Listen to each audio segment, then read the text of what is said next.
ലോക്സഭാ തെരഞ്ഞെടുപ്പിനെ നേരിടാനൊരുങ്ങുന്ന നരേന്ദ്രമോദി സർക്കാരിന്റെ ഇടക്കാല ബജറ്റ് ഇന്ന്.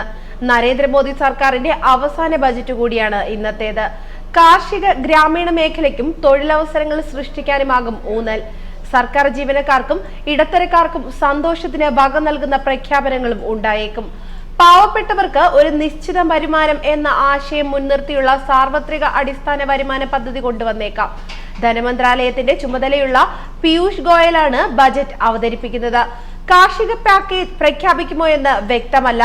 ആദായ നികുതി വരുമാന പരിധി 2.5 ലക്ഷം രൂപയിൽ നിന്ന് 5 ലക്ഷം രൂപയാക്കി ഉയർത്തിയേക്കും.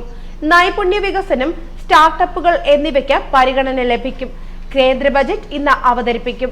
ഇടക്കാല ബജറ്റാകും അവതരിപ്പിക്കുകയെങ്കിലും പൊതു തെരഞ്ഞെടുപ്പ് ആസന്നമായിരിക്കുന്നതിനാൽ നിരവധി ക്ഷേമ പദ്ധതികൾ പ്രഖ്യാപിച്ചേക്കും.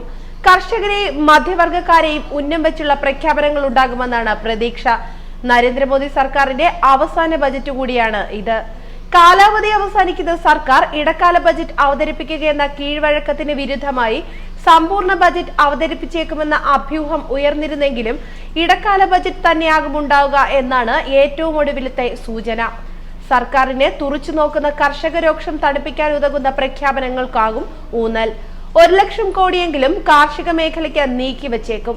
വിള ഇൻഷുറൻസ് പ്രീമിയവും തിരിച്ചടവ് മുടങ്ങാത്ത കാർഷിക വായ്പകളുടെ പലിശയും എഴുതിത്തള്ളാൻ നിർദ്ദേശമുണ്ട്. നികുതി ഇളവുകളാണ് മധ്യവർഗത്തിന്റെയും ചെറുകിട വ്യവസായികളുടെയും പ്രതീക്ഷ. ഭവന മേഖലയ്ക്കും ഇളവുകൾ ഉണ്ടായേക്കും. 2022ഓടെ എല്ലാവർക്കും വീടെന്ന ലക്ഷ്യം രാഷ്ട്രപതിയുടെ നയപ്രഖ്യാപന പ്രസംഗത്തിലും ഊന്നിയിരുന്നു. നിർമ്മാണ തൊഴിൽ മേഖലകളിലെ പ്രതിസന്ധി പരിഹരിക്കാൻ ഈ ഇളവുകൾ സഹായകമാകും. ആരോഗ്യ മേഖലയാണ് പ്രതീക്ഷയുള്ള മറ്റൊന്ന്. ആരോഗ്യ ഇൻഷുറൻസിന് കൂടുതൽ നികുതി ഇളവ് പ്രഖ്യാപിച്ചേക്കും. പുതിയ സ്വർണ്ണ നിക്ഷേപ പദ്ധതി, സ്വർണത്തിന് ഇറക്കുമതി ചുങ്കം കുറയ്ക്കൽ എന്നിവയ്ക്കും നിർദ്ദേശങ്ങളുണ്ട്. തൊഴിലില്ലായ്മ രൂക്ഷമെന്ന സ്റ്റാറ്റിസ്റ്റിക്സ് റിപ്പോർട്ടിന്റെ പശ്ചാത്തലത്തിൽ തൊഴിലവസരങ്ങൾ വർദ്ധിപ്പിക്കാനുള്ള നിർദ്ദേശങ്ങളും പ്രതീക്ഷിക്കാം. അതേസമയം വൻ ഇളവുകളോ നയം മാറ്റമോ പ്രഖ്യാപിക്കാൻ തക്ക സാമ്പത്തിക സുസ്ഥിരതയിലല്ല ഖജനാവെന്നത് സർക്കാരിനെ കുഴയ്ക്കുന്നുണ്ട്. റിപ്പോർട്ട് കർഷക വായ്പകൾ എഴുതിത്തള്ളും.